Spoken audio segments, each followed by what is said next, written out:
And I'm Lindsay. And today we're going to be talking about the Xbox Series S and X reveal. So, the other day, they had to kind of jump a little bit ahead of what they were initially planning. A lot of their Yeah. stuff got leaked online. So, Uh-huh. we had what was it, like a reveal event, like at like midnight or 3 a.m. or something? Yeah, 3 o'clock in the morning. So it definitely looks like they had this ready for a while. They were just waiting for the right moment. Yeah. That being said, the prices were about what we were thinking they were going to be. The Yeah. Xbox Series X at $500 and the Xbox Series S at $300. Yeah. Now I will say I was expecting the S to be 300. I wasn't expecting it to be as powerful as it is. It's basically the same thing other than like it's not supporting 4K, even though I mean it's supporting 1440, which is basically 4K, to the naked eye you may not notice. And then there is less power, but it has the same hard drive. I'm sorry, it has the same SSD, same graphics card, just a lesser powerful like processor. But I mean this is an extremely good deal for jumping into next gen. Well, what is it? It does have a weaker processor. It has less RAM. Like it's not just one thing. I have seen Yeah. the stat comparison, and pretty Okay. much across the board, it is weaker. It's actually weaker than the as far as the processor. It is weaker than the current Xbox One X. Okay. Well then, how I guess the SSD is allowing it to get up to 1440 with up to 120 frames. I'm assuming not at the same time. It's going to be either or. They haven't made it exactly clear how some of this stuff is going to work, Probably but for reasons. no, in a sheer power comparison, it's actually a little bit weaker, but I do think the hard drive is going to make a big difference in its potential, that and its internal system architecture. Yeah. I think will help it push over that threshold. Yeah. But I mean, for what you're essentially getting, a next gen compatible hardware for $300 that can play next gen games. It's not going to be at the super high fidelity. It's not going to be 4K, output. But I mean, it's going to be close enough to where everything still looks good, and it's going to be incredibly affordable. Yeah. Now, one concern I do have is with the Series X and the PlayStation 5 moving forward with 4K, high resolution, high performance, high frame rates. 2 to 3 years from now, the Series S is going to be already outdated. If it can't even do 4K, like thinking of like development studios are going to be like, okay, so we're designing a game for the Xbox One that's going to run like this, and then the Series S that has to run like this, but it can't run 4K. Then the Series X can do 4K. Like this seems like a technical nightmare, at least, at first. Yeah, there's definitely going to be like they're gonna have to develop like two versions of a lot of these games Yeah, simply because the Series S is not going to be quite to the same category as the Series X, which I find kind of strange because typically at launch, when you have two variants of consoles, the only difference is the hard drive capacity. We've seen this in the past with the Xbox One and the PlayStation 3, and PlayStation 4 having multiple variants. You typically find one with like, double the hard drive capacity. And that's really about the only difference. Like, going into this, I was thinking that the only difference in this would probably be hard drive capacity and, of course, the loss of a disk drive. But this is effectively like a whole nother console. It doesn't have the same specs, it's not quite as powerful, so it is a lot cheaper, but it is going to have some drawbacks in its capability, especially long term, Because imagine now, let's say 3 years, 4 years, 5 years from now, let's say we have an Xbox Series X Pro, or whatever the equivalent would be. Now you're going to have three tiers of Xbox Series X games. So are they still going to be trying to make different versions for all three of these consoles? I'm assuming after some time passes, they're going to be like, all right, pull the plug on Xbox One, and then we're going to start dwindling out the Series S, and then just focus on Series X. So it's a smoother transition, but I think the majority of gamers want like a hard stop next gen, which the only console that's really offering that is PlayStation 5. But that's just because of the games. You know, if Xbox Series X at launch had games exclusive to it, then they'd be fine. So Yeah. the fact that they're being consumer friendly, which is good, but it I don't think people are ready for consumer friendliness leading into next gen. Like people buy a new hardware to play impressive games, not to play games that they could play on the hardware they already own. So, but then again, you got to think like in the middle of the pandemic with what's going on in this world right now, Xbox is kind of catering to that like completely and successfully, and Ye- Sony is like, no, we're doing it the way we did it from PS3 to PS4 to PS2 to PS3. Well, I mean, one way I look at it too is I don't see how they could justify, going into the future and having, let's say 5 years from now they discontinue, or there are certain games that will not play on the Xbox Series S. I mean, that would be really strange. Like, let's say if you bought a Xbox with the intention of playing that console generation's games, and then a couple years later they say we're not producing those games for that console that's part of this console cycle. I think that would like really irritate a lot of people. Yeah, So I don't know if that'd really be an option for them to do. So I'm just trying to figure out exactly, considering the specs on the console are different, how they're going to handle this in development. I'm sure Xbox has a plan. They may have different studios that are tiered to maybe different things. They did say that the Series X isn't going to have any exclusives for what I think 18 months after launch. Hmm. So they've given themselves some time, but that also just means that Sony can just punch, punch, punch, punch, punch, and they're going to go unrivaled in terms of like quality of games. Um, Now let's start talking a little bit about Xbox Game Pass, Yeah, because I think this is really where Xbox shines. yeah, Even above PlayStation right now, they've really got their act together and are putting forth, I guess, really a new idea of what console gaming can be. yeah.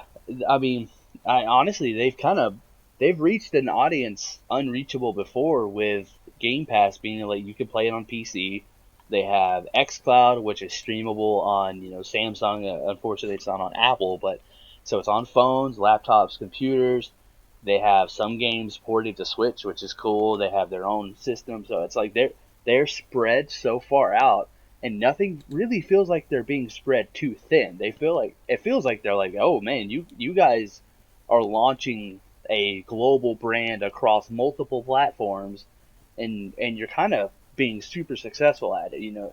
It's no longer PlayStation versus Xbox. It's PlayStation's doing its thing and it's hitting home runs, and Xbox is doing its thing and it's scoring goal after goal after goal. They're doing the same thing successfully. They're just playing two different games now. And Yeah, Game it's really interesting to see the divergence. yeah, Both of them are taking next gen consoles in a completely different way. It seems that Sony is focused on the hardware side and is going to completely revolutionize how games are made and how games are played. yeah, Um, I think we're going to see a lot more game innovation out of Sony, as far as like, what things are possible. We're going to see stuff that we probably didn't even think could ever happen out of Yeah, Sony. Um, and on the Xbox side, like they seem to be much more software oriented. Like we're going to be playing games in places and ways we never thought possible before. So I could definitely see, Xbox essentially they're not so focused on graphics and crazy next gen style games. They're focused on how do we get games into everyone's hands. yeah, And now that they pretty well have two completely separate, um, motivations in this, it's going to be really interesting to see, how these paths diverge. I mean, at some point in the future, Sony and Microsoft might not even be competing with each other anymore. yeah. Just completely different entities that do their own thing. Like the perfect scenario is like Switch is on the go, Sony is the console that you have in your entertainment center, and Xbox is the your PC that you're streaming, the pickup on your phone to play a few matches. Like it's it almost seems like Microsoft prefers people to buy the PS5 and to buy the Series S to just kind of be a companion piece to that. You get Game Pass, you get your third party games and your first party exclusives from Xbox on the Series S, and then you also have your PS5. So it's like they're kind of set themselves up to win no matter how you go about it, unless you're just completely like anti Xbox. Yeah, I think it'd be really interesting to see exactly how this plays out long term, because Xbox is really changing up the formula in like how they play. Yeah, it'll be interesting to see because you would assume, PS5s they're gonna take a dip eventually. They're gonna like, oh, okay, they hit that mark, and now they're gonna start still sell, but sell much slower. And Microsoft is gonna be like, now we're spreading, we're hitting another region, another country. We're doing these crazy deals, and I mean, like with Game Pass, they've added EA Play now, which was like that. I can't believe that. Like EA of all companies is going to put their games into Game Pass, obviously not for free, but they're also not charging any more for it. People who are already members of Game Pass Ultimate are getting the entire catalog of EA games just included for free. Like that is insane. And what is it? Also, with EA Access, doesn't give you 10% off if you have it and purchase a new game? Yeah, so you get a permanent 10%. You get up to 10 hours trials for new games that are unreleased. So, you know, I'm sorry, EA's next sports game, I think like a week before it comes out, you get to play it up to 10 hours to try it. And like that's 10 hours. That's insane. Hmm. No, it's going to be really interesting. The one thing I think that Microsoft is having trouble with is there seems to be like a big drought of new games. Like they bought all these studios and all this stuff. They're bringing all their old games. They're getting their games in the hand of everybody. But I'm not seeing that amount of like AAA or just fun, polished games to bring people to that system architecture to play on Xbox. Yeah, and what's really ironic about that is they have been releasing, they're just not really talking about it. Within a 2 month time frame, we got Grounded in early access, Xbox exclusive. Microsoft Flight Simulator, Xbox, PC exclusive. It's coming to the Series X, when it launches. We got Wasteland 3, which is a Microsoft owned studio. And then we got Battletoads, which came out in August. And then we also got Tell Me Why, which is a Don't Nod exclusive for Xbox. That's five exclusives that has come out in less than 2 months. And they're not really marketing that. They're not like they're kind of just letting it come out, letting it land on Game Pass, letting the Xbox users, really enjoy those games. But they're not being like, hey, in the time frame that Sony released two exclusives, which were incredible, we've released five exclusives. Yeah, and I do have to say, like, Grounded especially really looked cool to me. Yeah, I'm surprised they aren't actually playing up a lot of those games as much as they should be. yeah. I think they need to not be so scared to talk about their games. I mean, I guess it's fair because it's going to get compared to Sony's games, but when you compare a $60 AAA game to a much smaller game that's included on Game Pass, like you like talk about that. But then again, I guess they're boiling it down to what really matters, and that's Game Pass, and that's obviously what they're doing. So they're just like, hey, come to Game Pass. We got great deals. And so you sign up for Game Pass. You're like, oh my God, look at all these games. So I guess it's more of a shock value in terms of like an actual shock value because you're just there's just it's just an incredible deal and it's getting better. And then you tie that into like we can talk about the Xbox All Access, which is the Series S is going to be $25 a month for 24 months, and the Series X is going to be $35 a month for 24 months, and they both include Game Pass, which also includes the EA Access, which also includes XCloud, which is their streaming service. Like that is insane. No, I think that is a brilliant marketing move on behalf of Xbox. The financing deal I think is great, especially for people who really want to get a next gen console but simply can't afford it. I'm really surprised that like this is the first time really any big console has done this themselves. I mean, I'm sure that you might be able to get like a Best Buy credit card and do it through Best Buy, but I mean, this is like through Microsoft itself, Now, which that Microsoft has done this with the Xbox One X. They did it like a beta program only through their Microsoft Store. They also did this. I don't know if you remember this. The Xbox 360 Arcade Edition. They did this through on that like the Xbox 360. They had a system where you kind of pay for it, but they never promoted it. Like they don't talk about it, and I really don't know why they didn't. yeah, no, that doesn't make a lot of sense to me because I'm like, I definitely think that this is, a brilliant marketing move. It gets your product in the hands of people who, might not have all that money all up front, but we could definitely, do it piecemeal and including, all the content, with Xbox Game Pass and EA Play and all that included, I think is a great deal for it. Yeah, and there's some people that are saying like, oh, well, if you get the Series S through the All Access deal, you're spending $300 more than what it costs for the console. I'm like, yeah, but you're getting 5 times the amount of games. So like that's still a really good deal. All right, I guess let's talk about the actual date in which you can get it.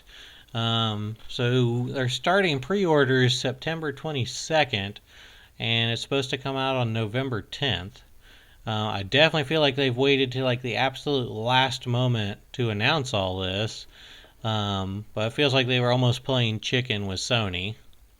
So with Xbox coming out this close, tell us what you think about Xbox in the comments down below. Are you going to get one at launch? Are you going to get a Series S, a Series X?